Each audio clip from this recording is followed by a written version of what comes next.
their functions effectively.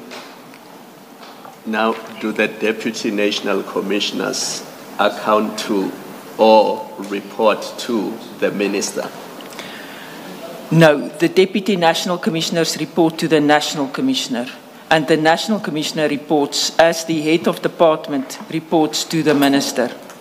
Can the Deputy National Commissioners say, once a Minister has issued a directive, we are obliged to A, comply with it, B, implement it, notwithstanding what the National Commissioner says?